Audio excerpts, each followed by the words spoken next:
ಮೀನುಗಾರಿಕೆ ಸಚಿವರಾದಂತಹ ಮಂಕಾಳ ವೈದ್ಯನಿಗೆ ಹೇಳೋದು ಮಾತು. ಅವ್ನು ಏನೇ ಹೇಳೋದ, ದೇವಸ್ಥಾನಕ್ಕೆ ಬಂದಿದ್ದ, ಓಟ್ ಹಾಕೋ ಮುಂಚೆ ದೇವಸ್ಥಾನಕ್ಕೆ ಬಂದ್ಕೊಂಡು ಏನ್ ಹೇಳೋದ, ಮತ್ತೆ ನೀವೆಲ್ಲರೂ ಓಟ್ ಹಾಕಿ ನಾನು ಈ ಪೋರ್ಟ್ ಬಂದರಿಗೆ ಅಂತ ನಿಮ್ಗೆ ಪೋರ್ಟ್ ಬಂದರ್ ಆಗದೆ ಇದ್ದಂಗೆ ನಾನು ನೋಡ್ಕೊಳ್ತೀನಿ ಅಂತ ಹೇಳೋಗಿದ್ದ, ಒಂದ್ ಮಾತು ಹೇಳ್ಕೊಂಡು ಹೋಗಿದ್ದ. ಈಗೆಲ್ಲ ಹೋದ ಸರ್, ಮೀನುಗಾರರಿಗೆ ಎಳ್ಕೊಂಡು ದಬ್ಬಾಳಿಕೆ ಮಾಡ್ಕೊಂಡು ಎಲ್ಲರಿಗೂ ಜೈಲಿಗೆ ಹಾಕಿದ್ದಾರೆ ಮಂಕಿ.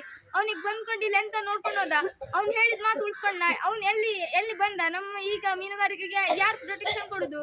ಪೊಲೀಸರಿಗೆ, ಕಂಪ್ನಿಯವರಿಗೆ ಪೊಲೀಸ್ ಪ್ರೊಟೆಕ್ಷನ್ ಇದ್ದಾರೆ, ಅಧಿಕಾರಿಗಳು ಪ್ರೊಟೆಕ್ಷನ್ ಇದ್ದಾರೆ, ಮತ್ತೆ DC ಅವರಿಗೂ ಪ್ರೊಟೆಕ್ಷನ್ ಇದ್ದಾರೆ. ಮೀನುಗಾರರಿಗೆ ಯಾರು ಪ್ರೊಟೆಕ್ಷನ್ ಇದ್ದಾರೆ?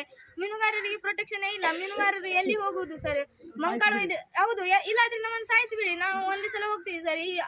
ಒಬ್ರು ಆ ಕಡೆ ಒಬ್ರು ಈ ಕಡೆ ಎಲ್ಲ ಒಂದ್ ಕಡೆ ದಿಕ್ಕಾಪಾಲ ಆಗೋದ್ಕಿಂತ ಎಲ್ಲರಿಗೂ ಒಂದೇ ಸಲ ದಯಾಮರಣವನ್ನ ಕೊಡಿಸಿ, ನಮ್ಗೆ ರಾಷ್ಟ್ರಪತಿಗಳಿಂದ ದಯಾಮರಣವನ್ನ ಕೊಡಿಸಿ ಅವ್ರು ಹೇಳ್ಕೊಂಡು ಹೋಗುದು. ಮತ್ತೆ ಸರ್ ಎಂತ ಮಾಡಿದ್ರಂತೆ, ಅವರು ರಾತ್ರಿ ಬಂದಿದ್ದಾರೆ ಸರ್, ನೈಟ್ 9:30 ಆಗಿದೆ ಅವ್ರು ಬರುವಾಗ.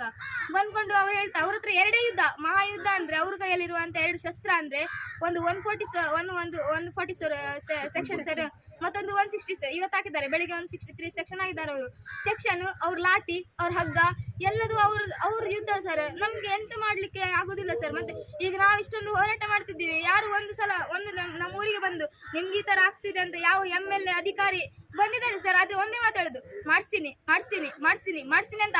4 ವರ್ಷ ಆಯ್ತು ಅವ್ನು ಮಾಡಿಸ್ತೀನಿ, ನಾವು ರಕ್ಷಣೆ ಕೊಡ್ತೀವಿ ನಿಮ್ಗೆ ಅಂತ ಹೇಳಿ 4 ವರ್ಷ ಆಯ್ತು. ಈಗ ಮೀನುಗಾರರು ಬೀದಿ ಪಾಲಾಗಿದ್ದಾರೆ. ಇನ್ನೂವರೆಗೂ ಅವನಿಗೆ ಎಚ್ಚರ ಆಗ್ಲಿಲ್ಲ. ಅವನು ಎಲ್ಲಿ ಕೂತಿದಾನೋ ಎಂತ ಏನೋ ಬಂದುಕೊಂಡು ಇಲ್ಲಿ ಒಂದು ನೋಡ್ಕೊಂಡು ಎಂತಾದ್ರು ಹೇಳುವಂದ್ರೆ ಅವನು ಇಲ್ಲ. ಇವತ್ತು ಮೀನುಗಾರರು ಎಲ್ಲರೂ ಹೋದ್ರು, ಅವ್ನು ಯಾವಾಗ ಬರುದು? ಮೀನುಗಾರಿಕೆ ಸಚಿವ ಅಲ್ಲ ಅವನೆಲ್ಲ ಹೋದ? ಹೇಳ್ಕೊಂಡು ಮಾತೆಂತ ಅವನು?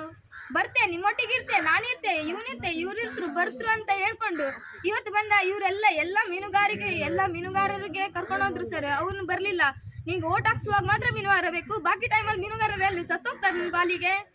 ನೋಡು, ಈ ವಿಡಿಯೋ ನೋಡು, ಮೀನುಗಾರರು ಎಷ್ಟು ಜನ ಕರ್ಕೊಂಡು ಹೋಗಿದ್ದಾರೆ ನೋಡು. ಅವರೆಲ್ಲ 4 ಗಂಟೆ ಒಳಗಡೆ ಇರ್ಬೇಕು, ಊರಲ್ಲಿ ಸೇರಿಸ್ಬೇಕು. ಇಲ್ಲಾಂದ್ರೆ ನಾನು ಹೇಳಿದ್ದಾಗೆ ಸಮುದ್ರಕ್ಕೆ ಹಾರಿ ನನ್ನ ಪ್ರಾಣ ಹೋಗುದು ಖಚಿತ ಸರ್. ಇವತ್ತು ನನ್ನ ಈ ಸಾವಿಗೆ ಈಗ ನಾನು ಸಮುದ್ರಕ್ಕೆ ಹೋದ್ರೆ 4 ಗಂಟೆ ಒಳಗಡೆ ಯಾರಾದ್ರೂ ಬರ್ಲಿಲ್ಲ ಆದ್ರೆ ನಾನು ಸತ್ತೋದ್ರೆ ಇವತ್ತು ಮಾತ್ರ ನನ್ನ ಸಚಿವರೇ ಕಾರಣ ಅಂತ ನಾನು ಬರ್ದಿಟ್ಟು ಸಾಯ್ತೀನಿ ಸರ್. ಇವತ್ತು ಬರ್ದಿಟ್ಟು ನನ್ನ ಊರಿಗಾಗಿ ಹೋರಾಡ್ತಿದ್ದೀನಿ, ನನ್ನ ಊರಿಗಾಗಿ ಮಾತಾಡ್ತಿದ್ದೀನಿ. ನಾನು ಯಾವ ಬೇರೆ ಉದ್ದೇಶವೂ ಕೂಡ ಇಲ್ಲ. ನನ್ನ ಯಾರ್ಯಾರು ನಮ್ಮ ಬಂಧು ಮಿತ್ರರು ಮತ್ತೆ ನನ್ನ ಮೀನುಗಾರರಿಗೆ ಯಾರ್ಯಾರಿಗೆ ಕರ್ಕೊಂಡು ಹೋಗಿದ್ರು, ದಯವಿಟ್ಟು ಅವರನ್ನ ನಮ್ಮ ಊರಿಗೆ ಸೇರಿಸಿ ಮತ್ತೆ ನಮ್ಮ ಊರನ್ನ ಉಳಿಸ್ಕೊಡಿ. ದಯವಿಟ್ಟು ಹೇಳುದು ನಿಮಗೆ ಒಂದೇ, ನಮ್ಮ ಊರನ್ನ ಉಳಿಸಿಕೊಡಿ ಸರ್.